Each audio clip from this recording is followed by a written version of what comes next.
Maharashtra university का, ये भी देखिए 2024 वाला ही है, लेकिन ये किनके लिए आया था, बैकलॉग। तो इनका फॉर्मेट अलग था, आपका फॉर्मेट अलग है। जो आपका फॉर्मेट है वो अभी हम लोग किए 2022-26 वाला, क्लियर है। इनका फॉर्मेट अलग था, इनका में आप देखेंगे 10 क्वेश्चन आ जाएगा, इसमें ट्रू फॉल्स है 1 मार्क्स वाला, ठीक है। तो इनका फॉर्मेट के लिए नहीं हम लोग ये देख रहे हैं, हम लोग किस लिए देख रहे हैं, बस क्या क्या क्वेश्चन आता है वो इस तरह का रहता है क्वेश्चन।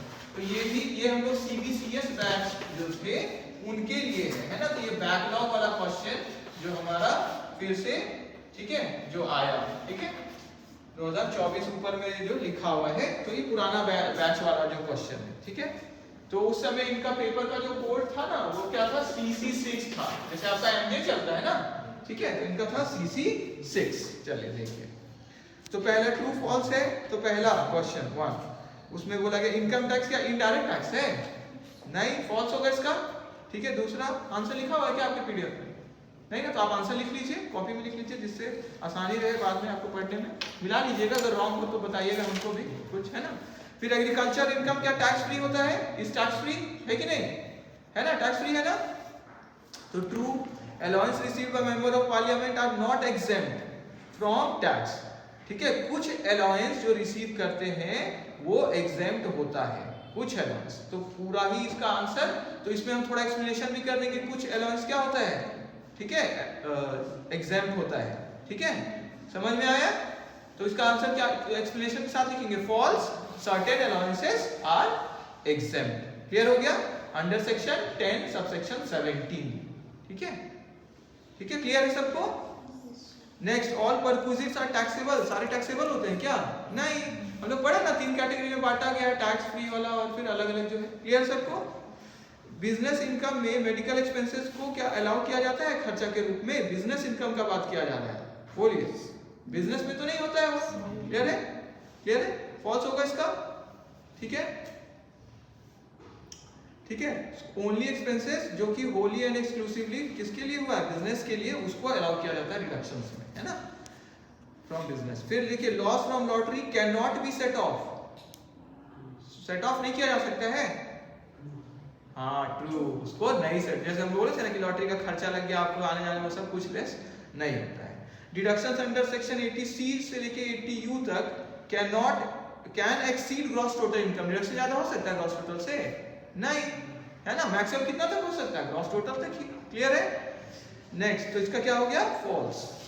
क्वेश्चन ध्यान से पढ़ना है, कैन लिखा है कि कैन नॉट लिखा है, इज लिखा है कि इज नॉट लिखा है, तो ध्यान से पढ़ेंगे तब समझ में आए, है ना। तो हिंदी इंग्लिश दोनों पढ़ के क्लैरिटी हासिल करना चाहिए कि क्या बोला जाता है।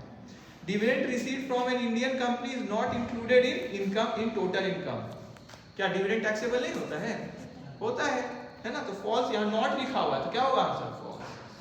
हेल्थ एंड एजुकेशन सेस पे 4% लगता है, true. Annual value of a house always remains the same, हर साल सेम ही रहता है, नहीं, वो तो डिपेंड करता है, लेट आउट है, सेल्फ ऑक्यूपाइड है, कितना तक उसमें रेंट वाला आप दिए, है ना, वैकेंसी आ गई तो चेंज होने वाला है। तो ये हम लोग ग्रुप ए का क्वेश्चन 1 डिस्कस कर लिए। दूसरा में है आपको ब्रीफ में एक्सप्लेन करना है 5 मार्क्स के लिए टोटल इनकम, 5 मार्क्स के लिए कम से कम कितना लिखना है, 1 पेज लिखेंगे कम से कम, ठीक है, टाइम है तो थोड़ा ज्यादा भी लिखना चाहिए। चलिए, एक्सप्लेन द फॉलोइंग टर्म्स, अब बी का हम लोग कर रहे हैं क्वेश्चन नंबर 3, प्रीवियस ईयर हो जाएगा, फर्स्ट ही चैप्टर में, जैसे टोटल इनकम का भी था। SSC assessment year, casual income, annual value of house property से, क्लियर है सबको, क्लियर है, बोलिए, हाँ बोलिए, ठीक है, रिस्पॉन्स करिए। How is the residence of SSC determined for income tax purposes, कैसे करते हैं हम लोग, इसका रूल हम लोग पढ़े हुए रेसिडेंस वाले चैप्टर में, चैप्टर नंबर 3, क्लियर है।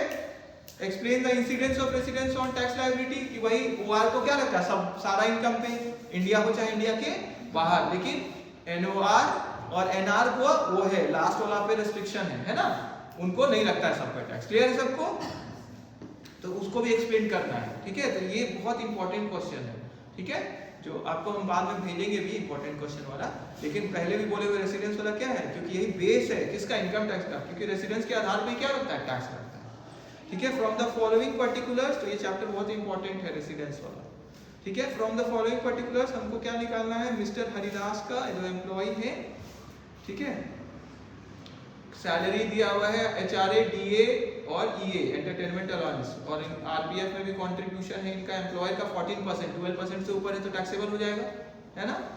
और स्मॉल कार दिया हुआ है तो कार वाला रूल आ गया, expense of car are borne by the employer तो उसका रूल आ गया, और वो रेंटल हाउस में रहते हैं, मंथली रेंट कितना है 6000 है, ठीक है। एचआरए वाला ये हो गया, एचआरए वाला है ना, हाँ तो एचआरए वाला रूल लग गया। क्लियर है सबको, सिंपल क्वेश्चन है। एग्रीकल्चर, फिर next question, agriculture land situated है आगरा में, परचेस हुआ इतना में, बिका इतना में, तो कैपिटल गेन वाला है। एसएससी एक नया एग्रीकल्चरल प्लॉट परचेस कर लिए तो कैपिटल गेन आपको निकालना है, कॉस्ट इन्फ्लेशन इंडेक्स दिया हुआ, ठीक है। तो इसके लिए जो रूल है वो अप्लाई कर देंगे हम लोग, और अगर वो टाइमली इन्वेस्ट कर दिए है पैसा तो क्या है, एग्जाम्पशन के लिए भी क्लेम कर सकते हैं 54G में, 54 में तो सेक्शन बी, मतलब हम वैसे सेक्शन 54 है ना, 54B D जो अलग अलग है ना, वो G गलती से निकल गया था वैसे।